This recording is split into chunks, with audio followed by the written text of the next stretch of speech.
Daniel Reeves never imagined that the day of his father's funeral would mark the beginning of the most dangerous journey of his life. At 42, Daniel was a small-town mechanic in Millbrook, Indiana, a man who spent his days coaxing life back into old trucks and sedans while fighting to keep his garage from collapsing under the weight of bills and broken dreams. His father, Robert Reeves, had always been a distant, enigmatic man, more comfortable with tools and machines than with conversation.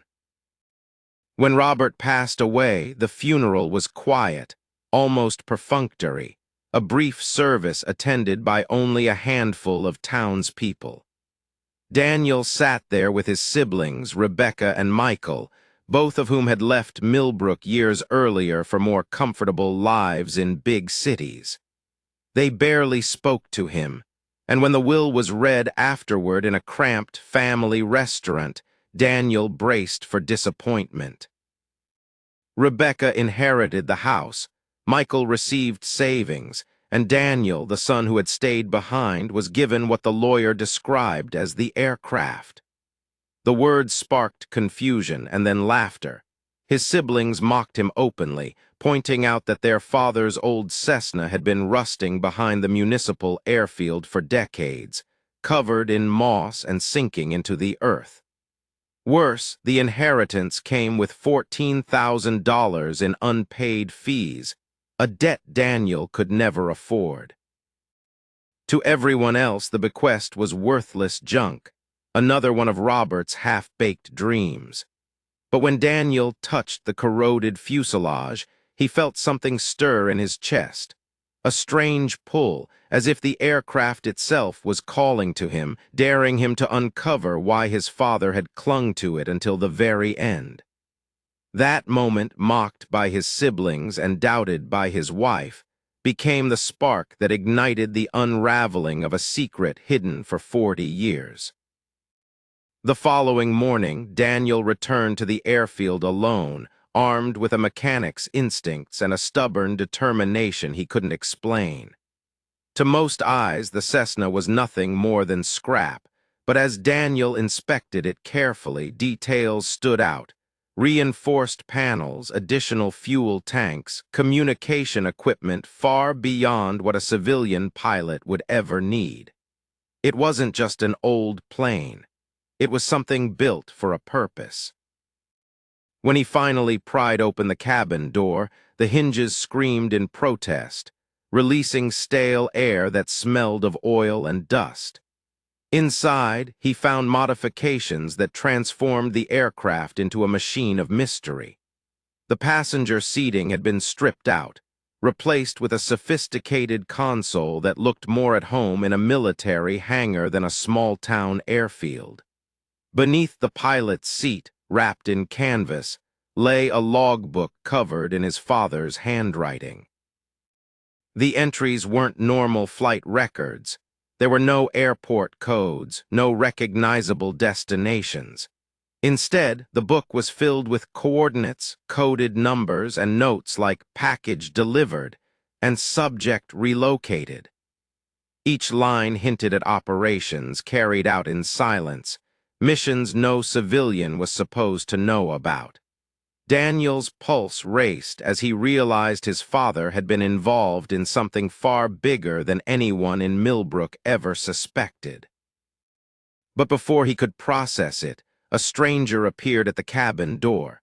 Tall, silver-haired, and unsettlingly calm, the man introduced himself as Marcus Webb, claiming he had worked with Robert back in the day. His smile was friendly, but his words carried a hidden edge. He offered to buy the plane on the spot, warning Daniel not to dig too deeply into its past. Webb's casual tone was polished, but his eyes told another story.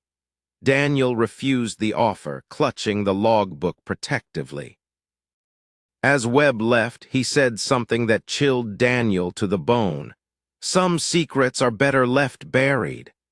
For the first time, Daniel understood that his father's inheritance might be less of a gift and more of a test, one that came with danger attached.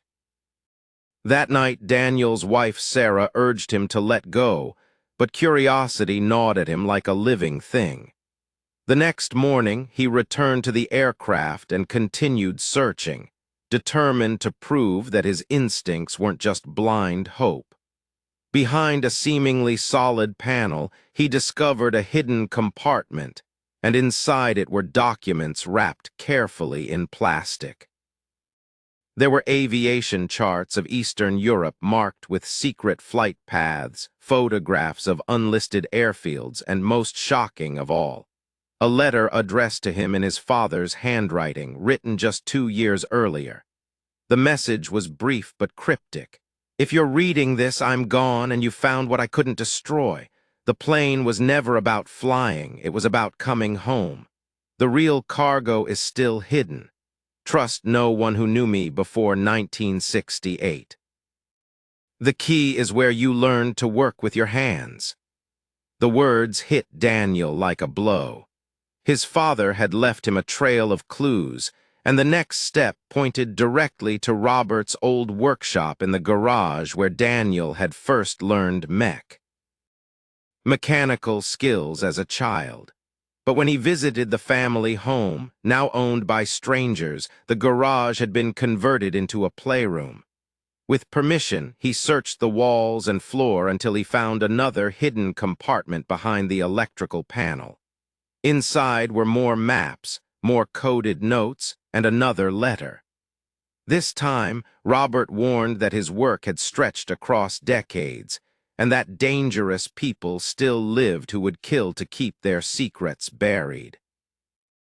He wrote, "Look for the places where we shared good memories. Be careful who you trust." Daniel realized with a shiver that this wasn't just a mystery. It was a legacy of espionage, danger, and betrayal, and he was now the sole heir to all of it. The next clue led Daniel to Miller's Pond, the place where his father had taught him patience through fishing trips decades ago. As a boy, he never understood why Robert carried such an oversized tackle box filled with odd tools and electronic devices. Now, it made sense. Following the creek downstream, Daniel discovered a hidden culvert where his father had concealed a locked metal box. Using a familiar code sequence, he opened it to find photographs, coded notebooks, and radio frequencies tied to specific dates and times. But one item stood out: a letter addressed to a woman named Alina Koslov, written just months before Robert's death. In it, his father admitted his health was failing and confessed that Daniel would eventually uncover the evidence. He warned Alina that Daniel was stubborn, that he would never stop until he learned the truth, and asked her to guide him when the time came. At the bottom of the letter was a phone number. When Daniel dialed, a cautious, accented voice answered, "I've been expecting your call." The woman identified herself as Alina Koslov, a former associate of Robert's. She told Daniel to meet her the next day at a diner in Fort Wayne. That night, Sarah begged Daniel not to go. She feared the danger was growing too close, especially after their house was quietly broken into, drawers shifted just enough to show professionals had been searching. Daniel knew the risk was real, but the weight of his father's trail pressed heavily on him. He couldn't stop now. He had to know what Robert had been hiding and why. The meeting with Alina Koslov changed everything.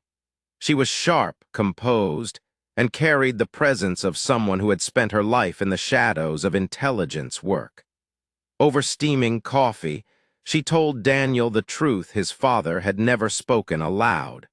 Robert Reeves had been a contracted CIA pilot during the Cold War, running covert operations from the early 1960s through the late 1970s.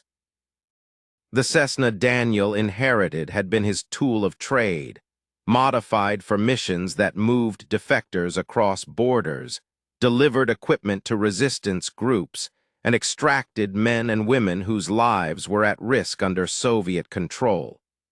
Robert, Alina explained, had saved dozens of people, 47 in total, transporting them to freedom under the noses of hostile governments. But in 1979, everything changed during Operation Falcon. That mission was meant to recover Nazi gold and stolen assets hidden in Swiss banks, wealth intended for Holocaust survivors. The operation succeeded, but instead of justice, corruption took root. CIA officials stole the fortune, covering their tracks by burying the operation in secrecy. Robert refused to participate in the theft and instead smuggled away evidence, bank codes, documents, proof of betrayal. For the rest of his life, he lived under surveillance, watched by Marcus Webb, his former handler who ensured silence. Alina leaned closer and told Daniel that his father's inheritance wasn't just an aircraft. It was a vault of evidence powerful enough to expose decades of corruption. But touching that truth meant stepping into a war Robert had fought for 40 years. "The moment you choose to pursue this," Alina warned, "you become a target." Alina slid a small key across the table, identical to one Robert had hidden in the plane. It unlocked a safety deposit box in Chicago filled with duplicate evidence Robert had preserved. She explained that Robert had spent decades planning for this moment, arranging his discoveries so that only his family could piece them together. Now, the responsibility fell on Daniel, but the stakes were higher than he imagined. Alina revealed that Webb's team, backed by powerful officials who had stolen the money, were already moving against him. In fact, his home had been searched because they knew he was close. Then she gave him the hardest truth of all. The real key to the stolen fortune was hidden inside the aircraft's tail section. But removing it would trigger alarms that had been monitored for decades, alerting Webb and his men instantly. Once Daniel touched that key, the countdown would begin. They would have less than 12 hours to execute Alina's carefully designed plan. Expose the evidence globally, coordinate with trusted allies, and trigger simultaneous arrests. Failure would mean death, not just for Daniel, but for everyone connected to him. That night back in Millbrook, Sarah confronted him again. She told him their family's safety mattered more than justice, that he was risking everything for the legacy of a father who had never even been close to him. Daniel wanted to agree, but deep down he knew the truth. His father hadn't left him a burden. He had left him a choice, the choice between safety and silence or truth and sacrifice. The following day, Daniel returned to Miller's Pond, where Alina had left him a final package, a complete operational plan detailing how to access the accounts and release the evidence to the world. Alongside it was another letter from Robert. The words were both heartbreaking and resolute. "Daniel, retrieving the key will expose you. You'll have 12 hours before they come for you. If you choose family, walk away now. But if you choose justice, know that I am proud of the man you've become." As Daniel read, the sound of approaching engines shattered the quiet. Webb's team was closing in, black SUVs speeding down the road toward the airfield. Daniel's heart pounded as he realized the moment of decision had arrived. He thought of Sarah's tears, his children's laughter, the life he might lose. But he also thought of the survivors denied justice, of the 47 people his father had saved, and of the truth that had been buried for decades. Clutching Alina's plan in his hand, Daniel sprinted toward the abandoned airfield, knowing Webb's men were just minutes behind. Every step carried the weight of a decision he could never take back. The airfield loomed ahead, its cracked asphalt glowing in the fading light of late October. The Cessna sat like a sentinel, waiting for its final purpose. Daniel reached the aircraft just as the first SUV screeched onto the property. He ducked behind the terminal, his father's words echoing in his mind. The key was hidden in the tail section, behind the emergency transmitter, the very piece of evidence that could end 40 years of silence. Inside the plane, his hands trembled as he unscrewed the panel, feeling the cold metal resist before it finally gave way. And there it was, the small, innocuous object that carried the weight of $200 million and decades of buried truth. As he held it, alarms hidden deep within the aircraft system activated, signals flashing silently to those who had been waiting all this time. Outside, Webb's men poured from their vehicles, weapons drawn, searching.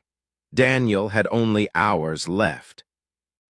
He gripped the key tightly, the weight of his father's mission now his own, and whispered a promise to himself. He would finish what Robert started. And as he slipped out of the aircraft to execute Alina's plan, he knew one truth: some legacies are too powerful to bury.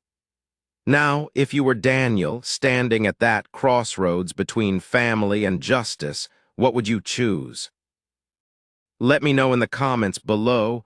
Don't forget to subscribe for more stories like this.